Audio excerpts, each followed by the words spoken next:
Good morning, my garden YouTube friends.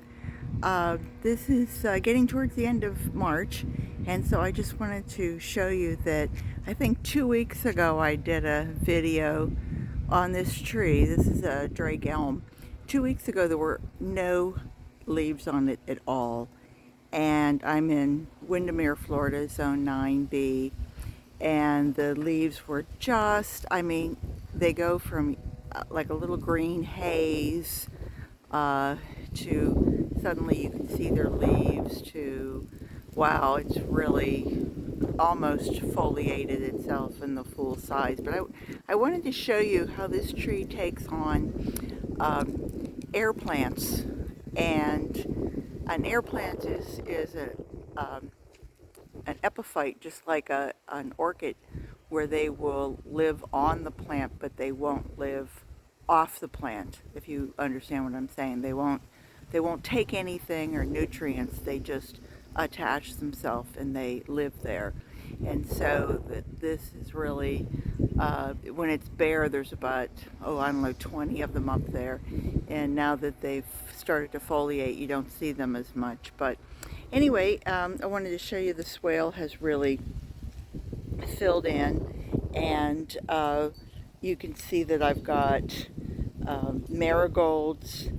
The red crimson clover is blooming, and that's looking really quite nice. The marigolds are just starting to get some little buds on the top, and the crimson clover looks pretty. The sweet alyssum was just something from my backyard that I kind of dug up and brought just little sprigs out, and it just loves it out here. So if you have any sweet alyssum in one spot, you can separate and multiply. And of course, these are blue Dusty Miller, and so the combination is really quite pretty, and it'll really fill in quite nicely. It'll just be packed. Excuse me. And those red pentas, they were just the starts of things that I found underneath plants, and so I took them and let them kind of flourish all by themselves and get a little body size on them. And then once they did, then I planted them back in here. And I think there's even a couple caladiums, bulbs that I have around here. I think you can see there's a red caladium. I think that's a Florida red. And I believe there's one over here. You can see that one coming up, and that's a galaxy. And so those are the things going on in that area. And then I'll just take you over to the end here. And when we moved here in 2007 and they put in the telephone line, I thought, oh, this is hideous. How could I hide it? Well, back then everybody used a telephone, and this is a landline. So, my husband said, don't bother, planting something there because it's going to get ripped up. Well, everybody's given up their landline, but they can't really take the lines out. They can't take this out.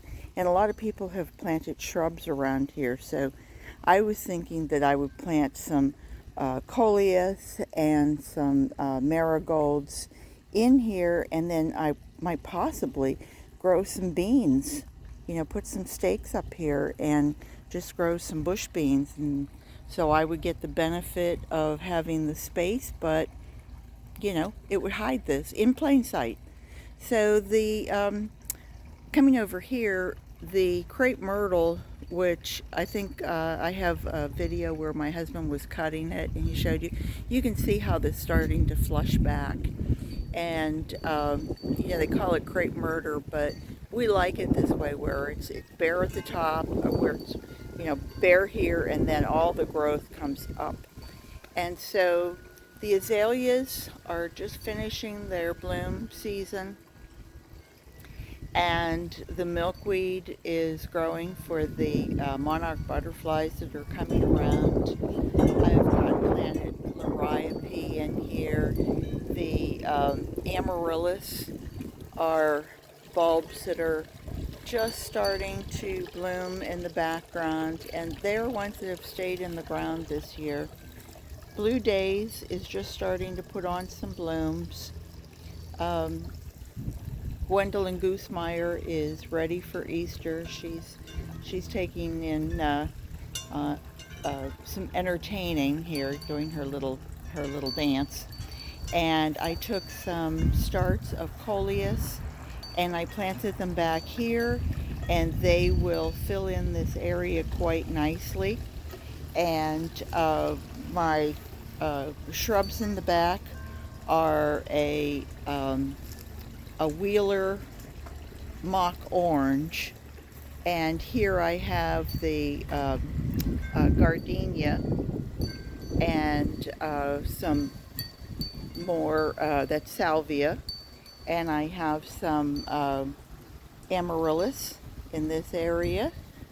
And then coming in, I have some turnips and some lettuce. I planted these and I repainted them so that they would go with the front door quite nicely. And then I have some giant red Japanese mustards and some more leaf lettuces. And then back here I have the basil and spinach. And then someone asked me the other day about these trees, and those are Norfolk pine trees that I bought at Lowe's after Christmas, and they were probably maybe 6 inches, and they were 50 cents a piece, and they just looked like they were going to die off. So I thought I would go ahead and rescue them, and then let's see, what do we have over here? We've got the amaryllis, and just changed the water on the bird bath, and of course the Bougainvillea is always a big star here. My husband just got home with the gasoline cans, so you know we're just trying to work around him, and you can see all the amaryllis that are over here, and I call this the waiting area. And as they start to give up the blooms on those big beautiful ones, then this group starts to come in and they take over. But these are all from the original 5 bulbs that I had, and they're tiny, and I call these the kindergartners because geez, look how tiny they are. They're just sweet little things. And let me just back off here and show you some of the other things that I have growing. These are all just in pots and seeds and stuff, but these are my marigold seeds that have come from this one marigold that refuses to die. It's fallen over, and it's sent off more blooms and sent off more, dropped its seeds and gotten more and more and more. And so I just keep taking the seedlings and planting them until they're big enough, and then I plant them somewhere else.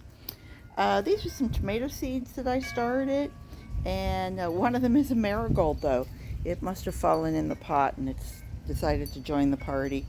And then I think I showed you guys from Baker's Creek that I bought some seeds, and they actually sent me a package of free tomato seeds. These are going to be a yellow tomato, so I'm trying those. And this is more of that giant Japanese red mustard, and that's really if I were going to buy something again, that would be it. These were the little gem lettuces that they haven't taken off too well. So anyway, and then I have another spot over here where I have my milkweed, and I've left it just go wild so that the monarch butterflies mainly, or any butterfly that's going to come along, can have a drink. And that's about it for there. I've got some carrots growing in a pot that I need to harvest. And over here I've got my large ligustrum that we keep usually nicely trimmed, but we had a lot of rain and it just within probably 10 days, this was it. This is what it looks like. And here I've got more Amaryllis growing down underneath here. These were all ones that broke off from the main, one of the original 5, and so I planted several in here, and I can see they're starting to bloom for me, which is just great. I mean, I love it. You've got like one here, one main one, and then I don't know if you can see, but I've got another one down there starting another bloom, and there's one over there that's blooming, going to bloom, and another one, and another one. So they're going to make me very, very happy in another couple weeks. And I love to spread things out so that my bloom times are over at least 2-3 months. So now we're going to go into the backyard. And I did these teepees, 6 weeks ago? I think you guys followed me on that. And here are the sweet pea seedlings that we've had Arnold Armadillo come and visit us 4 times, and he's torn up some of them, but they have pretty much made it pretty well, all things considered. We had some really cold nights. I don't see any little blooms on this little group yet, but I came out yesterday and I already started seeing blooms on all of these. You can see little blooms over there and little, aren't they pretty? Aren't they just so pretty? I've replanted after Arnold was here, and I'm getting little starts again, so they'll be behind the rest of the group, but that's fine. Succession planting, you all know that that's important, so you don't plant everything once.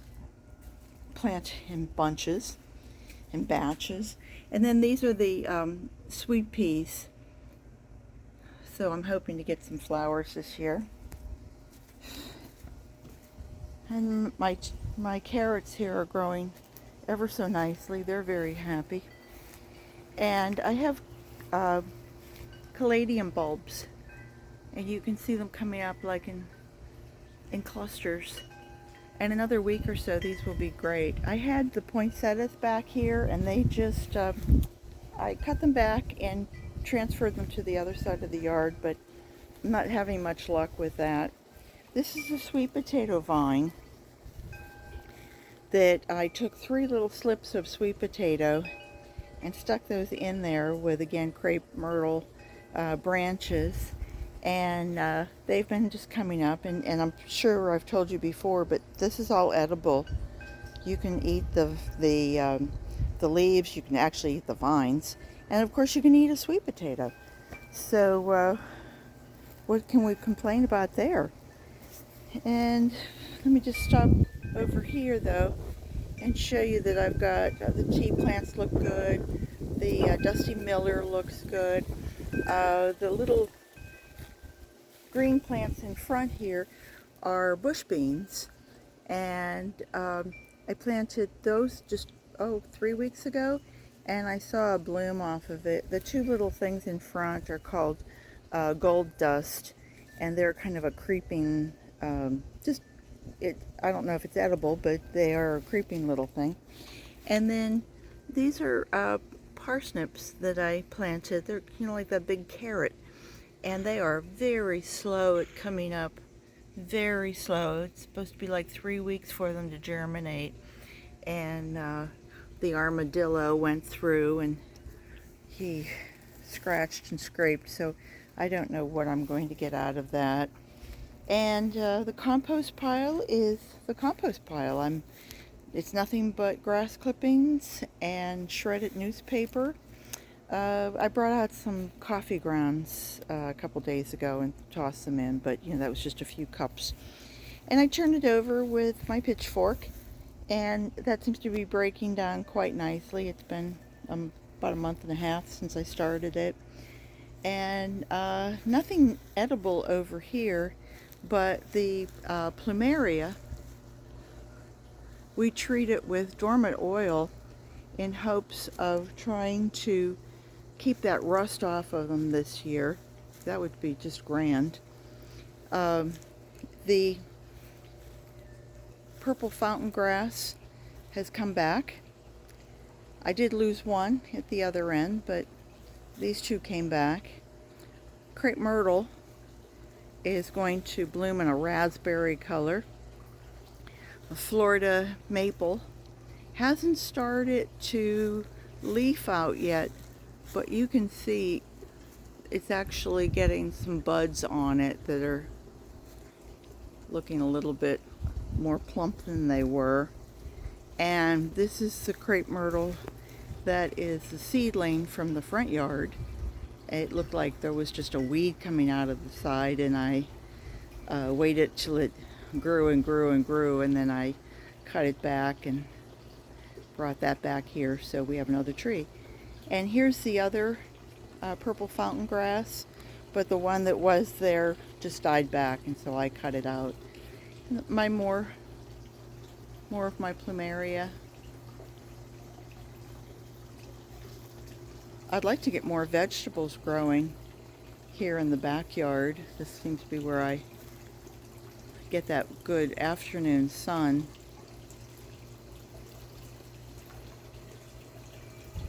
A hibiscus, my huge agapanthus. It's one of the, it is the original. This is the second TP that I did, and I just did it a couple weeks ago, week and a half ago, and you can see I've already got radishes over here and spinach, and then these are going to be onions. I'm hoping to get some onions, and then here are the mustard greens like I have in the front yard, and they are really I'm expecting great things from them. And then I also planted some beans on each side, and also some buckwheat, so I will be sure to keep you up on that. But this is the one I wanted to show you, is that this is the first TP, and I think this is only a couple months old, and I mean, we have just been enjoying. These are radish leaves, and you can just eat it like this. They're just delicious.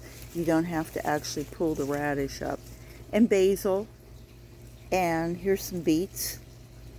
And spinach is just, I'm not having good luck with my spinach this year.